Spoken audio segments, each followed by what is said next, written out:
Hello everyone, my name is Anne Nguyen and thank you very much for attending my session today. Just a brief introduction about myself. I'm a maths teacher at Westminster Kingsway College and I'm also part of the learning team there. Okay, so today's session is about Socrative and I'd like to go through the following. Firstly, what is Socrative? Why Socrative? Give you a demonstration and give you the opportunity to sign up to Socrative and create something yourself. So that's quite a lot to go through in half an hour. So first of all, what is Socrative?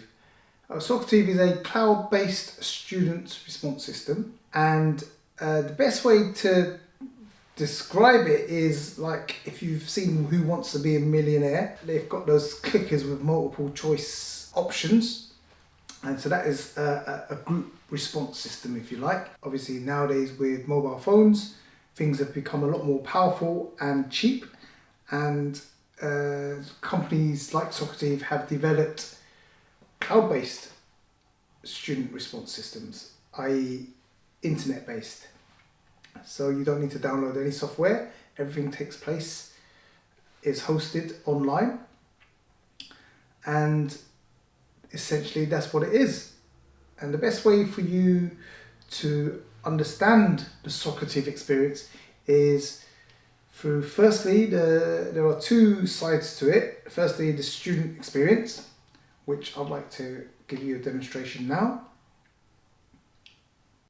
Okay, so to experience Socrative from the student's perspective, I'd like you to preferably use a different device from what you're on now.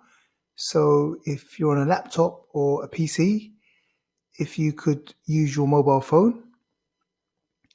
And if you're on your mobile phone, maybe if you can get to a laptop or PC. Otherwise, you need to switch between windows, which could cause complications. But if you're able to do so, then that's great too, as long as you're able to come back to this session. So preferably on an alternative device. Okay, so what we need to do is firstly go to Google and search for Socrative. Once the search page is loaded, we select Socrative Student and we'll be asked for a room name, and the room name is NGUYEN 2012. So I'll go through the steps again. Step 1, Google Socrative. Step 2, select Socrative Student. Step 3, enter the room name, which is NGUYEN 2012.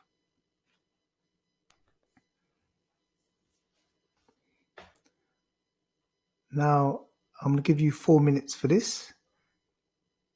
If you need longer, just take note of the room name and log in once your device is ready. But it shouldn't take you any longer than 4 minutes. And if you manage to do it quicker, then just go make a cup of tea and come back.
Okay, so once you're in, if you could just answer the 3 questions.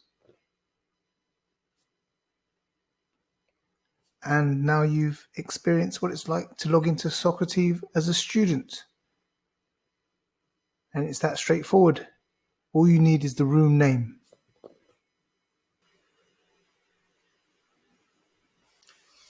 Okay, and for those who are not able to log in, here is a mobile phone view of what the students would experience.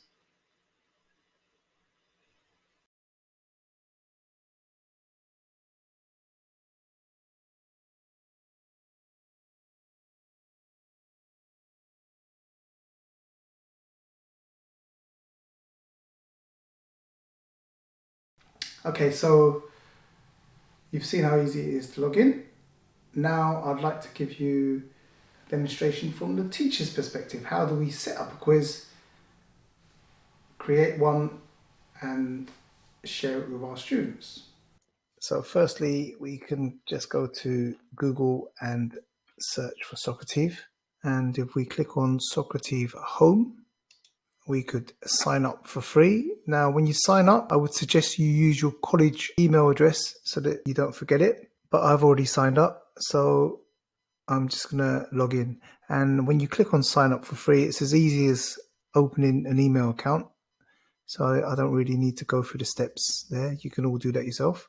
So I'm just gonna log in because I've got my login details, and it's teacher login. And this is the home page. Now, a few things to note. This at the top here is your room name. Okay, and that's the same room name every time. Okay, so we've got here the options to launch. Quizzes, that's where you create a quiz. Rooms, reports, and results. Okay, so results is if you have your quiz currently open and you want to review the results. And as you can see, I've actually got a room open at the moment live, and that's why it's flashing. But I can actually end that quiz immediately. So let me just do that now so I can finish the quiz. Okay, so launch means I can launch an existing quiz. But before we do that, let's go through how to create a quiz. So here, I click on quizzes, and to create a quiz, I'm going to click on add quiz and then create new. So it's untitled, so I'm just going to rename it as example 1. Okay. Now, I have several choices: multiple choice, true or false, short answer. So I'll go through one of each. Multiple choice. Okay, so there's my question, and I can choose answers. I'm just going to leave the last one blank, and then I'm going to select the correct answer. And that's it, I'm done. I could also click on this and upload a photo. So I could choose the Eiffel Tower, for example. And I could add another question. So I could add a true or false question. True or false, it's actually false. Okay. I could give an explanation. I'm not going to bother at the moment. And then finally, I'm just going to give you an example of what a short answer looks like. So here, and I could put a numerical answer, and just in case someone decides to spell it, and in case someone decides to capitalize the first letter. So this is one of the problems with a short answer question. You have to look at all the variations, even capital letters or not capital letters, or numerical answers. So you have to be careful here with giving all the possible outcomes. That's the only downside to having a short answer. However, I really like the short answer in that I don't necessarily have to give a correct answer, but at a glance, I can actually see all the students' response to open-ended questions collected in the table. So you don't necessarily even have to give a correct answer. So I'm done. And now it's save and exit. And there is my quiz. Okay, so that's how you create a quiz. And now to launch it, you just go to launch at the top, launch quiz, select your chosen quiz, click next, and I'm going to talk you through these options now. Instant navigation. Okay, so here it's student answer questions in order and cannot change answers. Instant feedback is provided after each question. You monitor progress in a table of live results. Okay, so your answers, the students' answers, will be given in a table of live results. Open navigation is similar, but they can go back and change their answers. Okay, so students may answer questions in any order and change answers before finishing. You monitor progress in a table of live results. Okay, and teacher paced is you control the flow of questions and monitor responses as they happen. You may skip and revisit questions. Now I find instant feedback to work best, so I'm going to choose this one. And I will require a name. I could toggle that on and off, but I'm going to choose the default settings and click start. So just to note, we have other options like turning on and off shuffle questions. So to avoid cheating, for example, if you don't want people to look over each other's shoulders or something, if you're in a classroom, okay, shuffle questions, shuffle answers, show final score. So I'm just going to stick to the default start. And now my quiz is live. And I'm just going to show you what happens when a student enters the room. You can see my name has appeared, and I'm just going to select the correct option. So I've selected Paris, and as soon as I submit the answer, I'm going to press submit now. And straight away, instantaneously, you could see that the correct answer was option B, Paris, and it's appeared immediately. False, submit answer, and that's appeared immediately.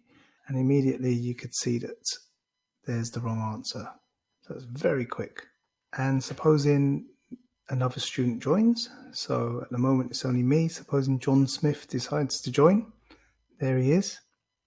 And John Smith doesn't know what the capital of France is, so he thinks it's London. Submit, and straight away we can see that he's wrong. Now let's have a look at the short answer. Now here I have the option to show the students' names or keep it anonymous, so I could just display all the answers to the class and have a discussion around that, or I can show the names and finish the quiz. I can leave the quiz on even if I close this browser. Unless I click on finish quiz, the quiz will still be live. So I could just minimize or just log out of Google Chrome. Doesn't matter. The quiz will still be live for as long as I want to leave it on. So I could set some homework, say, and leave it on for 5 days and then come back and close the quiz. That's really useful as well. So I've decided to finish the quiz. So once I click on finish, it's no longer accessible to students. So let's do that. Are you sure you want to end the current activity? Okay. So the quiz is ended. Okay, so launch, select a quiz, choose my quiz, and then start it. Quizzes is to create a quiz, and you start one there, or you can choose an existing one and edit it. Okay, now let's go to reports. Reports is where all my previous quizzes are stored, and this is a fantastic feature. So if I wanted to go back, let's go to this as an example. Here's my previous quiz, and these were my answers. Okay,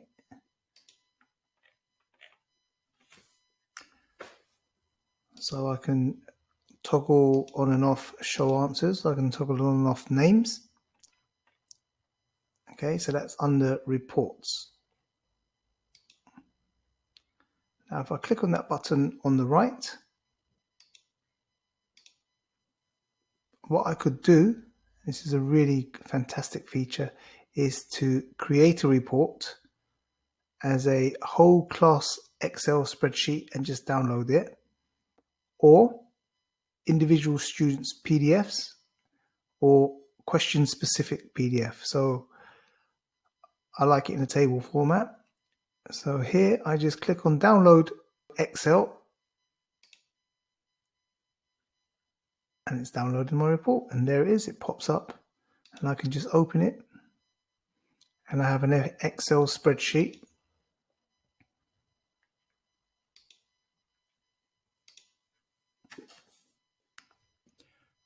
And here we can see the Excel spreadsheet with all the student responses.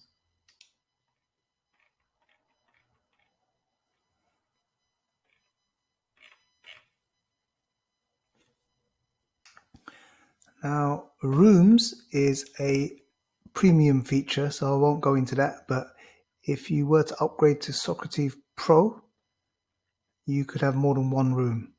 Okay.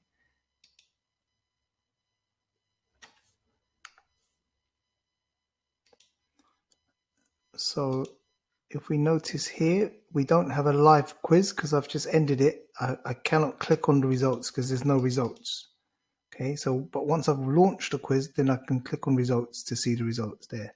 Little tip, which is I have my favorite quiz for very quick assessment without much planning is something I call the 1 to 10 blank questions. So it's easy to set up. Question 1 is just 1. Question 2 is just 2, 3, and so on. And I've just left it blank. Okay. And that means that, and they're all exactly the same, 1 to 10, all blank, all short answer. Okay, so what that means is when I launch my quiz, so I'm going to launch the 1 to 10 blank questions, and question 1 could be whatever I choose in the class at the time. So I could have a question up on the board and say, okay, give me your answer in the first box, and the students will then answer knowing that the question is whatever I've put up on the board or whatever I've chosen to send to them. So this is very flexible, very quick. I've set it up once, I can always use it again. And question 2 could be whatever I choose that to be, etc. Okay, so supposing the student's logged in. So question 1, I could just make up a question. How many sides in the triangle? And there it is. Student has responded. And there's no right or wrong that I've pre-programmed, but I can see it for myself. Okay, so I haven't selected a correct answer previously. I haven't given anything to this. It's just 10 blank questions.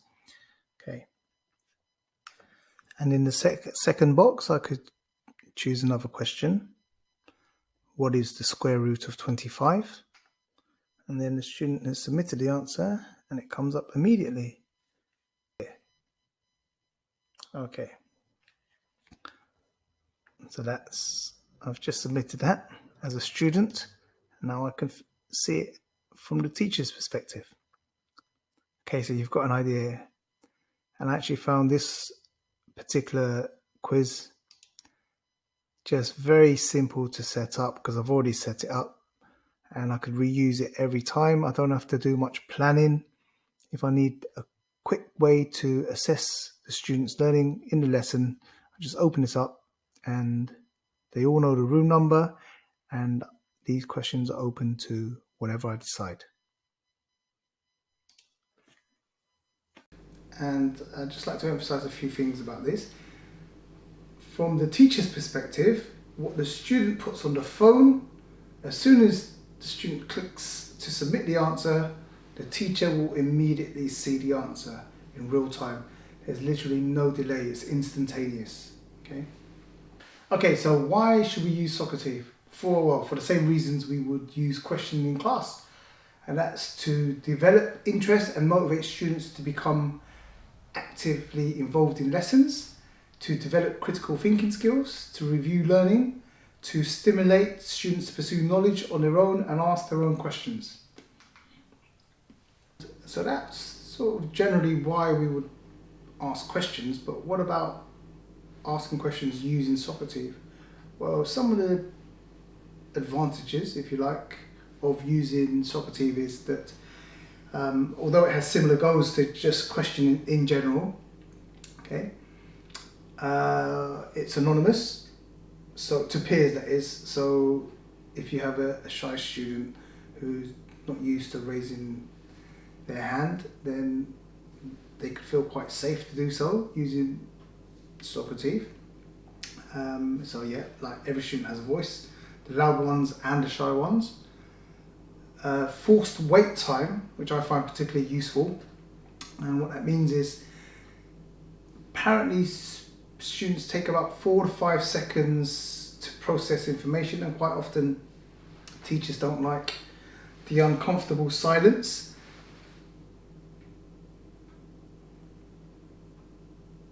So that was only a few seconds, and I don't like that. And so in class, I'm very quick to try to move them on, prompt them with answers. But now with using something like Socrative, I'm able to slow down and giving them thinking time, and then I can withhold the answers until everyone has had time to think.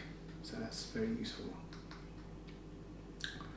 And we could use Socrative before a lesson and before we've delivered our lesson to motivate, to provoke thinking, and to assess prior knowledge. During the lesson, to check knowledge, application, evaluation, and identify misconceptions. And after the lesson, to relate to the bigger picture, demonstrate success, and to review or recap. Okay, so we're almost out of time. I'd just like to thank everyone for their time today. Really appreciate you joining my session, and I hope you found it useful. Just before we go, for those who are interested in the remaining minutes to sign up to Socrative and create a quiz, it's entirely up to you. I'm happy for people to leave the session now. It's go to Google, search for Socrative Home, sign up for free, and that's it. So I wish you a fantastic summer. And thanks again.